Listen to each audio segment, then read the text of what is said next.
శ్రీ గురుభ్యో నమః. శ్రీమాత్రే నమః. మా భక్తి టీవీని ప్రోత్సహిస్తూ ఉన్నటువంటి మా ప్రేక్షకులందరికీ ధన్యవాదాలు తెలియజేస్తూ, మా ఛానల్ని సబ్స్క్రైబ్ చేసుకోని వాళ్ళు దయచేసి సబ్స్క్రైబ్ చేసుకోవలసిందిగా మరీ అభ్యర్థిస్తూ ఉన్నాము.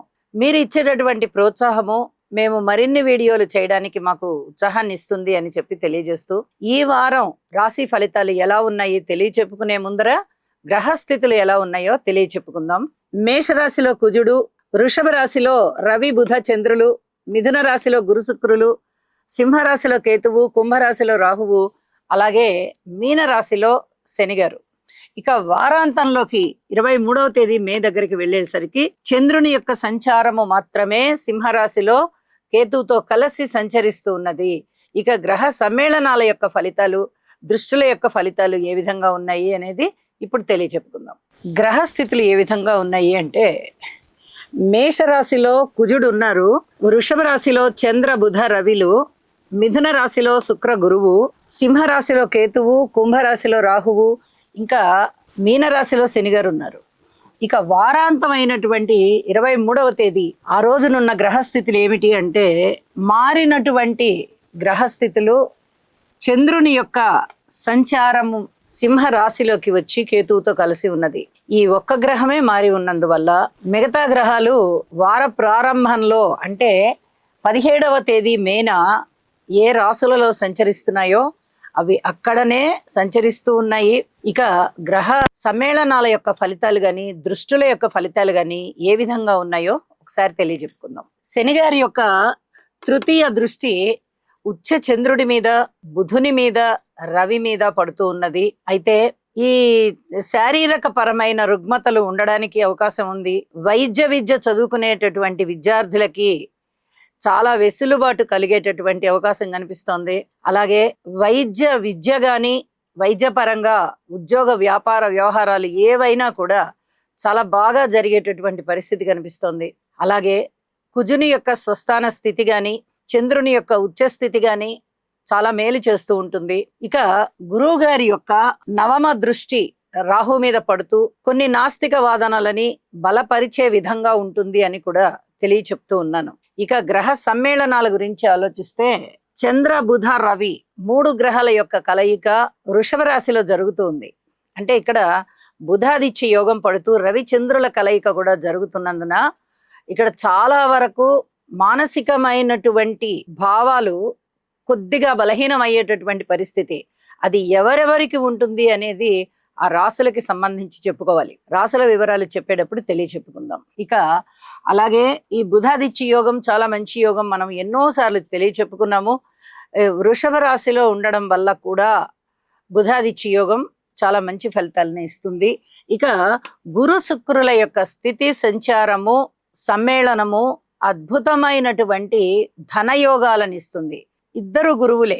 అయితే శుక్రాచార్యుల వారు రాక్షస గురువు అయినప్పటికీ కూడా ఆయన దగ్గర గురుత్వం ఉన్నది, అత్యధిక శుభగ్రహము. ఇక గురువు గారి గురించి చెప్పవలసిన అవసరం లేదు. ఈ 2 శుభగ్రహాలు కూడా మిథున రాశిలో కలుసుకుంటూ చాలా అధికమైన శుభాలని సూచిస్తూ ఉన్నాయి. ఇది కూడా చాలా చెప్పదగినటువంటి సూచనగా తెలియజేస్తూ ఉన్నాను. వారాంతంలోకి వెళ్ళేటప్పటికి చంద్రకేతువుల యొక్క స్థితి సంచారము ఒకటే రాశిలో ఉంటూ ఉన్నందువల్ల కొంచెం అనుమాన పడేటటువంటి మనస్తత్వాలు రావడానికి అవకాశం ఉంది. ఏ రాశుల వారికి దీనికి సంబంధించిన ఫలితం ఉంటుంది అనేది మనము తెలియచెప్పుకుందాము. ఇక వీటికి పరిహారాలు ఏమన్నా చేసుకోవాలా అంటే, శనిగారికి మటుకు స్తోత్ర పారాయణాలు తప్పనిసరిగా తీసుకోవాలి. ఆరోగ్యానికి సంబంధించి కూడా జాగ్రత్తలు తీసుకోవాలి. ఈ 2 చెప్పదగినటువంటి సూచనలు. స్తోత్ర పారాయణాలు చెయ్యండి. ఔషధ సేవ చేయవలసి వస్తే చక్కగా భగవన్నామం అనేటటువంటి ఔషధాన్ని కూడా తీసుకుని పారాయణ చేస్తూ ఔషధ సేవ చెయ్యండి. చాలా వరకు త్వరగా తగ్గిపోతుంది అనారోగ్యం అని చెప్పి తెలియజేస్తున్నాను. ఇక రాశుల్లోకి వెళ్దాం. మేషరాశి వారికి 3 గ్రహాల యొక్క ఉనికి చాలా బాగుంది అని చెప్పొచ్చు. ద్వితీయ స్థానంలో ఉన్నటువంటి బుధుని యొక్క సంచారం చాలా బాగుంది. అలాగే రవి బుధుల యోగం బాగుంది. ఇది కూడా చెప్పదగ్గ సూచన. ద్వితీయంలో మరి లాభస్థానంలోకి వచ్చేటప్పటికి రాహు గారు చాలా బాగున్నారు. ఈ 2 గ్రహాలు మంచి ఫలితాలను ఇస్తూ బుధాదిత్య యోగం మంచి ఫలితాలను ఇస్తుంది. ఇక్కడ ఉన్న ముఖ్యమైనటువంటి అంశం ఏమిటంటే మేషస్థాన అధిపతి అయినటువంటి కుజుడు మేష రాశిలోనే ఉండడం ఇది రుచక మహాపురుష యోగాన్ని సూచిస్తూ ఉంటుంది. అయితే ఇది చాలా అద్భుతమైనటువంటి యోగము. ఉద్రేకం ఎక్కువగా ఉంటుంది, ఉత్సాహం ఎక్కువగా ఉంటుంది. ఇటువంటి యోగం అనేది చాలా తరచుగా వస్తూ ఉంటుంది. మళ్ళీ కుజుడు తన యొక్క స్వస్థానంలోకి కానీ లేదా ఉచ్చరాశిలోకి కానీ వెళ్ళినప్పుడు మాత్రమే వస్తూ ఉంటుంది. ఇక్కడ కుజుడు స్వస్థానంలో ఉండడం చేత ఇది కూడా ఒక యోగం కిందగా తీసుకోవలసి ఉంటుంది. కాబట్టి మేషరాశి వాళ్ళకి చాలా ఉత్సాహవంతమైన కాలం అని చెప్పచ్చు. ధనము చాలా బాగుంటుంది. మాతృవర్గ రీత్యా ధనము చాలా బాగా వస్తుంది. ధనం వస్తుంది, లేదా చాలా అతిపెద్ద సహాయ సహకారం అందుతుంది. ఒక పెద్ద ప్రయోజనం అందుతుంది మేషరాశి వారికి. అలాగే అన్నదమ్ముల యొక్క సహాయ సహకారం అనేది కొంచెం తక్కువగా కనిపిస్తోంది. ధనయోగాలు చాలా బాగున్నాయి కాబట్టి మిగతా అంశాలు కాస్త అటు ఇటుగా ఉన్నా కూడా తృప్తి పడవచ్చు. కుటుంబం చాలా బాగుంటుంది. అలాగే మాతృవర్గ రీత్యా కొంచెం శ్రద్ధ తీసుకోవలసినటువంటి కాలం అని చెప్పి చెప్తూ ఉన్నాను. ఇక సంతాన రీత్యా ఓర్పు కలిగి ఉండండి. విద్యార్థులకి విద్య పట్ల చాలా చక్కటి ఉత్సాహం పెరుగుతుంది. పూర్వం కన్నా చాలా మేలైన ఫలితాలు కనిపిస్తూ ఉంటాయి. అలాగే ఏదైనా రుణభారాలు తగ్గించుకోవాలి అనుకుంటే ధన ఆదాయం పెరుగుతూ ఉన్నందువల్ల రుణాలు కాస్త తగ్గేటటువంటి పరిస్థితి కనిపిస్తోంది. అలాగే వివాహాది శుభకార్యాలు కుదరడానికి ప్రయత్నాలు చేయాలి. ఇక్కడ ప్రయత్నం మీదనే కార్యసిద్ధి కలుగుతోంది. ఇది చాలా చెప్పదగినటువంటి సూచన. దూర ప్రాంత ప్రయాణాలు కనిపిస్తున్నాయి. ఇక కార్మికులు, కర్షకులు, నేత పని వారు, చేతి వృత్తుల వారు ఇత్యాది వారందరికీ కూడా చాలా చాలా బాగుంది అని చెప్పి చెప్పడం జరుగుతోంది. ఉద్యోగ జీవితంలో కొంచెం ఓర్పు కలిగి ఉండండి. లాభాల బాటలో ఉన్నారు మీరు. ఏ పరిస్థితుల్లో అయినా కూడా నష్టం అనేది కనిపించకుండా ఉంటుంది. అలాగే ఏలినాటి శని ప్రభావం అయితే ఉంది కాబట్టి శని గారికి తైలాభిషేకం చేయించండి. ఇక స్థాన చలనానికి అవకాశం ఉంది. వ్యయ ప్రయాసలకి లోనయ్యేటటువంటి పరిస్థితి కనిపిస్తోంది. కొత్త పెట్టుబడులు పెట్టాలంటే మటుకు కొంచెం ఆలోచించాల్సిన పరిస్థితే ఉంది.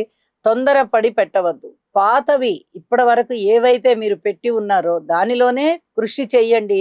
లాభాలు మరింతగా వృద్ధి చెందుతున్నాయి అని చెప్పి చెప్పచ్చు. ఇక వారాంతంలోకి వెళ్ళేటప్పటికీ చంద్రుని యొక్క సంచారము మాత్రమే మారి ఉన్నందువల్ల, మిగతా గ్రహాల సంచారం ఏమీ మారనందువల్ల అవే రాశులలో సంచరిస్తున్నాయి కాబట్టి పెద్దగా ఫలితాలలో మార్పు అయితే ఉండబోవడం లేదు అని చెప్పి తెలియజేస్తూ నవగ్రహ స్తోత్ర పారాయణాలు తప్పనిసరిగా చేసుకోవాల్సిందిగా మరీ సూచన చేస్తూ ఉన్నాను. అలాగే ఓర్పు ప్రధానంగా ఉండాలి. ఆవేశం ఎక్కువగా ఉంటుంది. ఆలోచన కొంచెం తక్కువగా ఉండేటటువంటి పరిస్థితి కనిపిస్తోంది. ఇటు గురుబలము లేదు, అటు శనిగారి బలము లేదు, ఇటు కేతువు బలము లేదు. అలాగే రాహు ఒక బలమే సరిపోదు. కాబట్టి ఈ చెప్పినటువంటి పరిహారాలు తప్పనిసరిగా పాటించవలసిందిగా మరీ సూచన చేస్తూ ఉన్నాను. శుభం.